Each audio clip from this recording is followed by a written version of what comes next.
¿Cómo les va? Muy buenas noches. Bienvenidos al Analizador TV. Y como lo venimos haciendo a lo largo de estos encuentros, hoy también tendremos un formato especial, ya que contaremos con el análisis del doctor Julio Pueyrredón. Por eso te invitamos a que nos acompañes.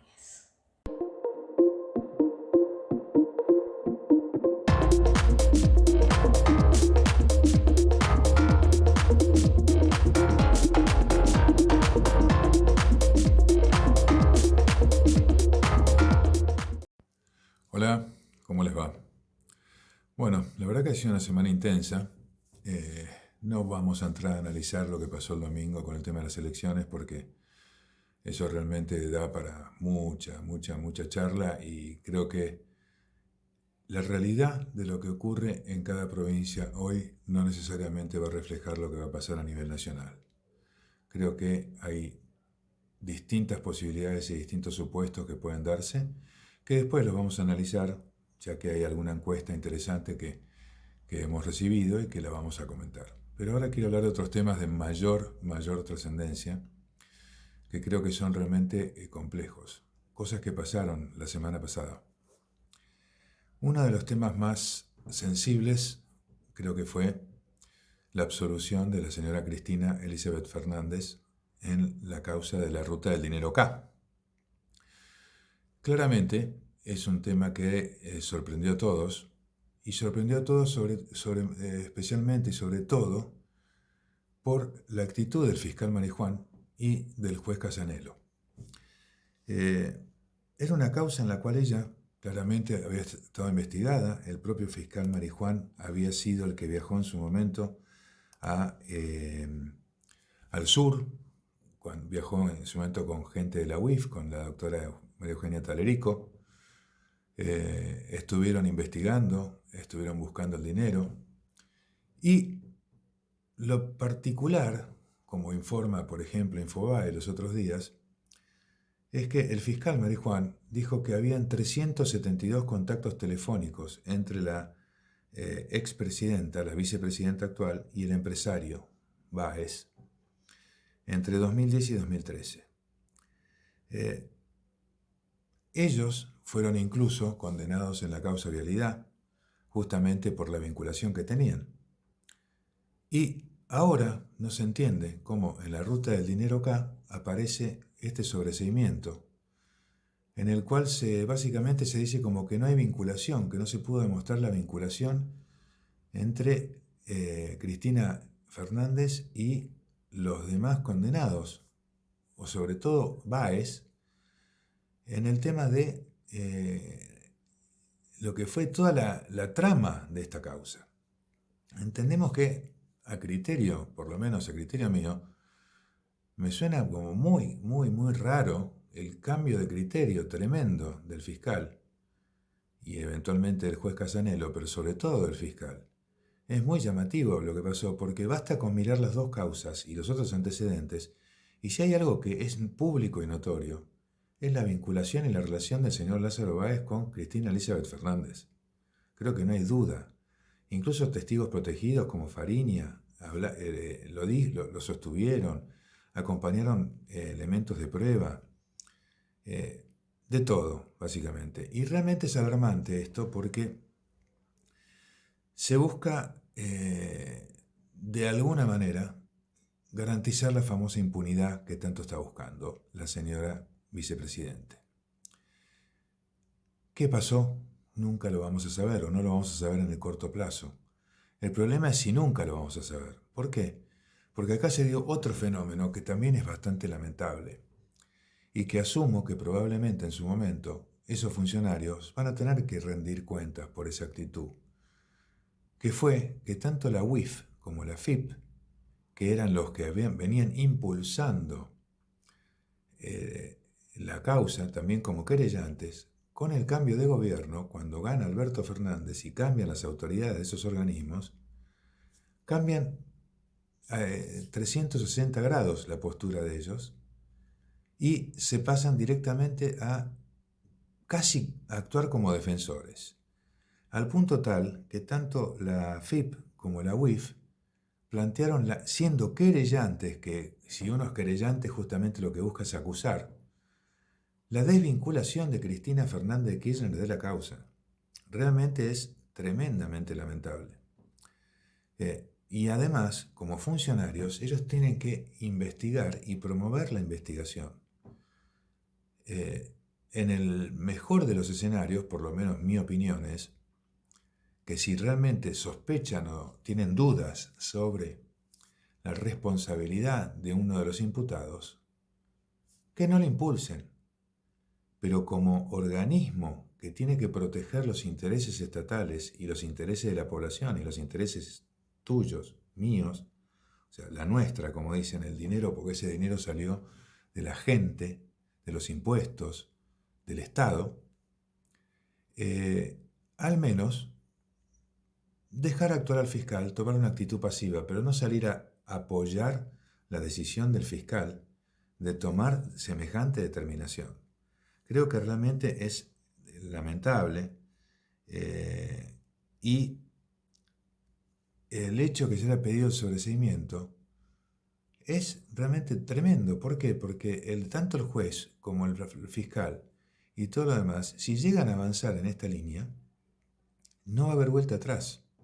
Salvo que hay algún otro querellante, que puede ser querellantes particulares, que puedan apelar, o eventualmente podría llegar a darse el caso de, a través de una vinculación con otra causa, quizá intentar investigarlo. Pero lo que se va a hacer seguramente, lo que sí se va a poder lograr, va a ser muy difícil reflotar esta causa, que es muy importante. Y es importante además por otro aspecto. ¿Quién me puede decir a mí, o quién puede negarme, el vínculo que existía entre Cristina Fernández y Lázaro Báez? Ya está archidemostrado. Si no, eso me pregunto, ¿no? Todo el tema ese del dinero, la causa vialidad, todos los favores que... O sea, ¿cómo puede ser que el señor Báez, que antes de que asumiera Néstor Kirchner, no tenía creo que ni una empresa ni una ferretería vinculado al ámbito de la construcción, aparece siendo prácticamente el ganador de no sé qué porcentaje enorme, 70-80% de la obra pública, y obras encima de valores siderales, incluso obras que muchas por las cuales lo acusaron de que algunas quizá todavía ni siquiera se habían empezado o no se habían terminado. O sea, realmente es tremendo y preocupa que la justicia sea tan maleable. Vamos a cambiar el ángulo de la información hacia otro lado, que es un tema también muy sensible y que me parece que deberíamos tenerlo en cuenta. ¿Vieron lo que pasó con D'Artés? Que el señor D'Artés dijo que le va a iniciar acciones a la vocera presidencial. ¿Por qué? Porque la vocera presidencial aparentemente salió a decir cosas sobre D'Artés, sobre su culpabilidad, y básicamente habló como que si él estuviera estado directamente condenado. Es grave y lamentable que un funcionario que cobra de todos nosotros salga a hablar públicamente y a decir cosas que no están todavía demostradas o probadas, como también es lamentable que, existiendo el principio de inocencia, que se hable de una persona como culpable. Lo que hablábamos antes, decíamos de la investigación sobre Cristina Fernández. Mientras ella no sea condenada, rige el principio de inocencia. O sea que por eso lo planteé todo como dentro de un marco de ¿qué pasó? Investiguemos. Bueno, esto es lo mismo. Entonces, la vocera, la verdad que aparentemente va a tener que afrontar un tema, y a lo que voy con esto es que realmente todo lo que tiene que ver con estos casos, el caso de D'Artés y muchos de estos casos de violencia de género, indudablemente los usan mucho políticamente. Entonces, la gente tiene que ser consciente de que al final a quienes se perjudica más es a las potenciales víctimas de la violencia de género. ¿Por qué? Porque la gente va a empezar a descreer de todo. Es como una frase, me hizo gracia, que el otro día dijo el ministro de Economía Massa, que casualmente no fue una frase que la sacó él o generó él, sino que la sacó de una película de Netflix que se llama Fiel Fiel a algo, no recuerdo ahora el nombre completo, pero Fácil es uno de los últimos estrenos, empieza con Fiel la película, que empieza con una frase que dijo Massa tratando de justificar determinadas medidas o acciones, ¿no? Y que la sacó de esa película. Básicamente la frase decía algo así como que el que miente tanto, el problema no es que no le crean, sino cuando deja de creerle a los demás. Básicamente ese es el concepto. Me hizo gracia porque ahí te das cuenta a veces la liviandad de algunos funcionarios, ¿no? Por un lado la vocera que sale a hablar de una persona como si ya estuviera condenada y ahora se va a tener que enfrentar aparentemente, según lo que dijo Burlando y D'Artés, posiblemente una querella o una daños y perjuicios. Y después el ministro que me parece fantástico, quizá le encantó la frase y la usó, pero estaría bueno por lo menos que traten de generar o usar argumentos o frases que les salgan genuinamente a ellos por sus acciones, ¿no? Bueno, hay un par de temas más complejos y urgentes y graves que los vamos a comentar, pero lo vamos a ver en el próximo bloque.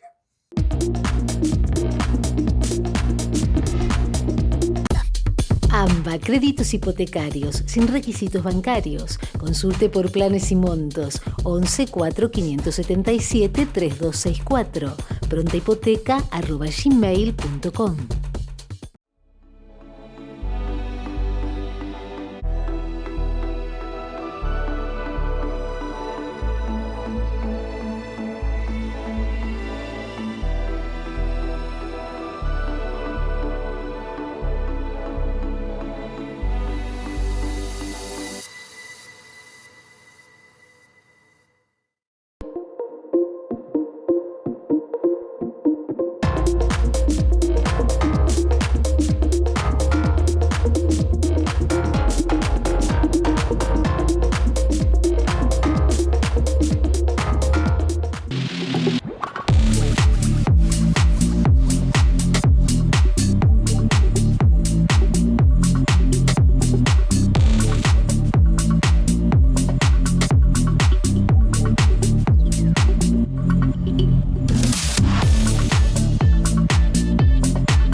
Creo que hay varios temitas que tenemos que mencionar que son importantes.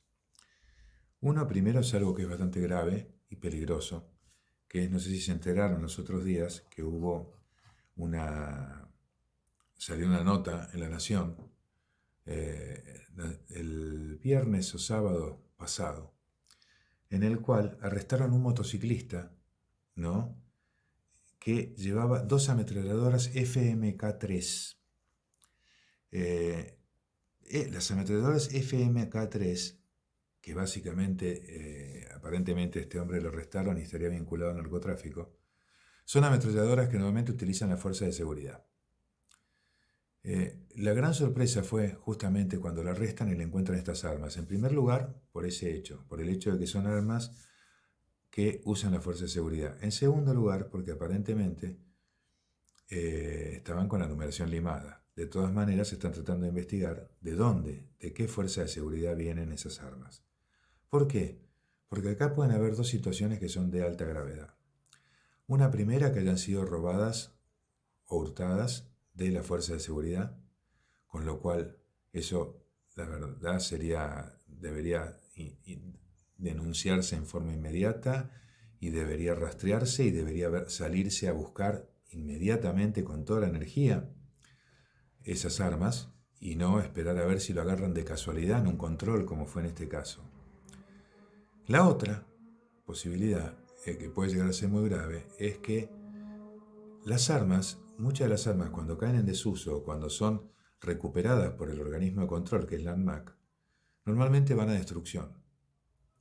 Y aparentemente muchas de estas armas fueron a destrucción de la ANMAC.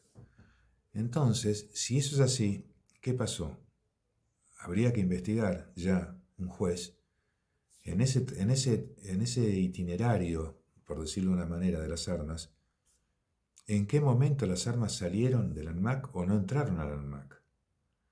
¿Y por qué? Porque al ir a la ANMAC fueron para ser destruidas, no para ser vendidas o comercializadas. Entonces, hay, creo que, una urgencia de determinar en qué parte del momento en que esas armas salen de la policía o de la fuerza de seguridad que las tuviera, para llegar al famoso momento en la MAC en el cual las funden, las meten en una suerte de piletón y las destruyen y funden. ¿En qué momento esas armas desaparecieron? ¿Y en qué momento entraron al mercado negro? Porque indudablemente fueron al mercado negro, alguien se tomó el trabajo de limar la numeración para que no las puedan rastrear, si bien hay otra forma de hacerlo, y se están vendiendo o comercializando. Entonces, así como pasa eso con ametralladoras, como fue este caso, puede estar pasando con fusiles de asalto, puede estar pasando con pistolas de alto calibre, puede estar pasando también con explosivos. Entonces, esto viene un poco de la mano de cuando se habla del famoso tema de las armas, ¿no? El tema del derecho de las personas a defenderse y a tener y portar armas, que básicamente lo defiende mucho el candidato Milei, que es un concepto con el cual yo estoy totalmente de acuerdo, el derecho de la gente a tener armas y a defenderse. ¿Por qué? Porque fíjense que este caso, ¿qué es lo que viene a demostrar? De vuelta, que los delincuentes adquieren las armas en el mercado negro. No las compran en una armería a su nombre. Y usan armas con numeración limada. Una persona que está regularizado y que tiene el derecho a portar un arma para defenderse o a tener armas en su casa para defenderse, va a ser un arma que la compró por derecha, que la tiene debidamente registrada y que si hubiera un problema con esa arma, esa persona es la que va a tener que responder en forma inmediata, salvo que acredite que se le fue robada, hurtada o algo por el estilo. Entonces no es un tema menor el coletazo de esto, que incluso pasó bastante desapercibido el tema este, ¿no? Es preocupante, pero bueno. Ya que lo nombramos a Milei, creo que acá hay un tema que es importante mencionar y es el tremendo crecimiento que está teniendo Javier Milei. Hoy por hoy creo que ya casi para la mayoría de los encuestadores es casi un hecho de que Milei está en el balotaje, va a llegar a entrar en el balotaje, y que muchos dicen que incluso Milei ya posiblemente sea el futuro presidente de los argentinos. Cada vez más gente habla de que lo va a votar y lo va a apoyar, y encima el resto de la oposición trabajan para él. ¿Por qué? Porque salvo Patricia Bullrich, que viene armando toda una estructura y un esquema muy prolijo, con sus candidatos, tratando de mantener además un buen vínculo con todos, tiene buen vínculo con Milei, tenía buen vínculo, de hecho lo tiene con Espert, al punto tal que Espert se sumó a Juntos por el Cambio. Pero por otro lado, Larreta, las cosas que está haciendo el candidato Rodríguez Larreta, es como que parece más como que está llevando todo como para tratar de generar una ruptura de Juntos por el Cambio. Y todo eso, obviamente, podría poner en riesgo a quién va a ser el segundo en el balotaje, si asumimos que pueda ser Milei el primero. ¿Por qué? Porque si Juntos por el Cambio se fractura y la gente de Juntos por el Cambio se harta porque dicen que el nivel de pelea entre Patricia Bullrich y Larreta llega a unos niveles tan altos que la gente dice cómo estos se estaban matando y ahora están todos juntos y amigos, esa es la confianza que yo tengo que tener con el candidato. O sea, supongamos, la gente que se siente identificada con lo que dice Patricia Bullrich, sale un Rodríguez Larreta a decir todo lo contrario, que Patricia Bullrich dice que va a sacar el cepo, que va a hacer la reforma laboral, que va a hacer un montón de medidas, y Larreta dice todo lo contrario, que no, que la reforma laboral no, que lo que habría que sacar es la indemnización, o la indemnización doble, que el cepo no se puede sacar. O sea, entonces, ¿de qué lado un votante coherente, si se siente identificado con lo que dice Patricia Bullrich, va a votar a Larreta, si Larreta es el ganador de las PASO, y viceversa? Esos votos, ¿a dónde van a ir? Van a ir obviamente a Milei. Entonces, al final, lo que podría llegar a ser un escenario posible, según algunas encuestas, que es Milei versus Juntos por el Cambio, puede llegar a pasar que termine siendo Milei versus el Frente de Todos. O puede llegar a pasar que termine siendo Frente de Todos contra Juntos por el Cambio, ¿no? Que es una de las alternativas que la gente se imagina más. Pero bueno, es realmente complejo el tema porque parecería que la oposición trabaja más para perder que para ganar, especialmente lo que sería algunas ramas de lo que sería Juntos por el Cambio. Acá tengo una encuesta bastante interesante de Federico González y Asociados. Vamos a ver un poquito alguna información. ¿Cuál es la intención de voto a jefe de gobierno en elecciones paso por candidato? ¿No? Gobierno porteño. En principio, en Juntos por el Cambio, sería claramente Jorge Macri el primero, con un 25, Martín Lustó con un 11,7 y López Murphy con un 5,2 y después otros. Igual Juntos por el Cambio llega a un 46,2.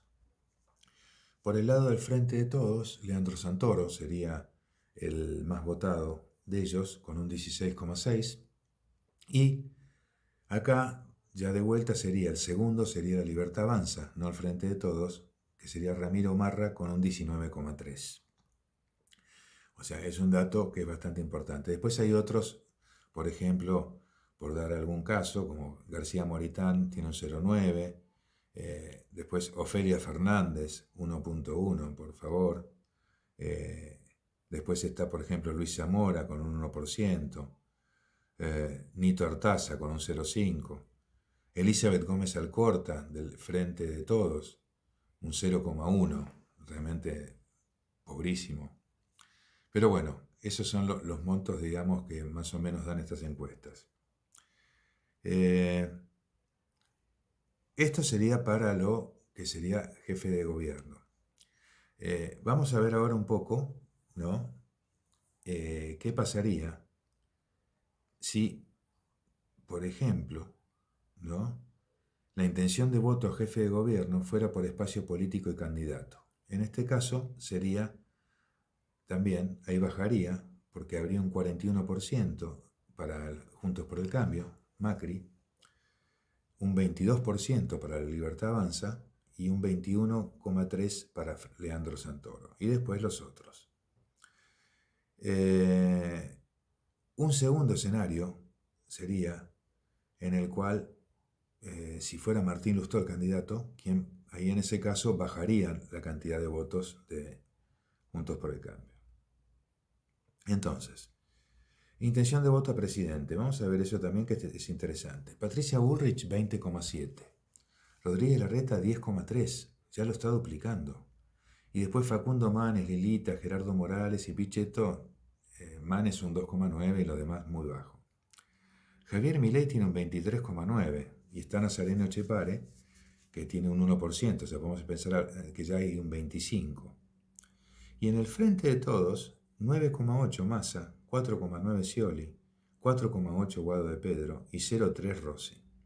Después están los otros partidos, Schiaretti, Urtubey, Santiago Cuño y Guillermo Moreno, todos en el orden del 1, 1 y algo, ¿no? Y Miriam Bregman en el Frente de Izquierda con un 2,9, lo que ha sacado históricamente la izquierda, un 3% más o menos. Y después hay otros candidatos menores. Eso sería un poco los escenarios, digamos, políticos. En este caso, fíjense que podría llegar a darse un supuesto en el cual, lo que mencionábamos hace un rato, que el balotaje fuera Juntos por el Cambio y la Libertad Avanza. Porque si tomamos el Frente de Todos, un 9,9, supongamos un 10, más un 5 es un 15, 20 de Guado de Pedro, otro 5, y un 0,3 de Agustín Rossi, tendríamos 10, 20, un 20-21% sería el Frente de Todos, contra un 25% de la Libertad Avanza, y contra sería 20, 30, 33, 35, 37, 38 de Juntos por el Cambio. O sea, en este escenario, según este encuestador, el balotaje es Juntos por el Cambio y sería en principio Patricia Bullrich contra Javier Milei. El Frente de Todos no llegaría al balotaje en este escenario. Un tema también que es interesante que muestra esta encuesta es la percepción de la gente como de centro, de derecha y de izquierda. ¿Cómo se percibe el argentino? Creo que es interesante esto. ¿Por qué? Porque de izquierda es el 13,1. Esto es una clara muestra de por qué el populismo en la Argentina no funciona, no sirve. Y si bien nos gobierna un gobierno populista, por eso es que la gente no lo quiere y ahí tiene más de un 70% de desaprobación. De centro, un 20,8. De derecha, un 32,1. Es el que más tiene. Y ninguna, 26. Y creo que ninguna muestra un poco lo que es el reflejo del mundo. La gente se ha vuelto más pragmática. Por eso se habla a veces de un capitalismo con base social. Se habla también de un pragmatismo liberal con medidas de centro izquierda. O sea, hay muchos partidos o candidatos que están hablando de esas alternativas, que no hay que casarse con que todo tiene que ser de izquierda, todo de derecha o todo de centro, sino que se pueden tomar bases. Como por ejemplo una base fundamental es decir, señores, podemos ser capitalistas, podemos ser liberales, pero garantizando una muy buena base social, darle a los niveles más bajos lo que necesiten para que tengan un nivel de vida digno y posibilidad de trabajo y de crecer.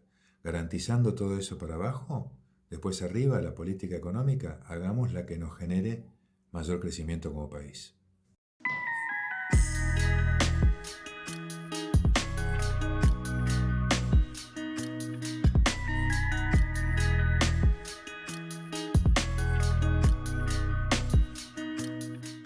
Y así llegamos al final, pero ya sabés que a través de las redes sociales estamos contactados a lo largo de la semana para escuchar tus sugerencias, tu opinión, que para nosotros es de vital importancia. Gracias una vez más por acompañarnos y lo mejor para cada uno de ustedes.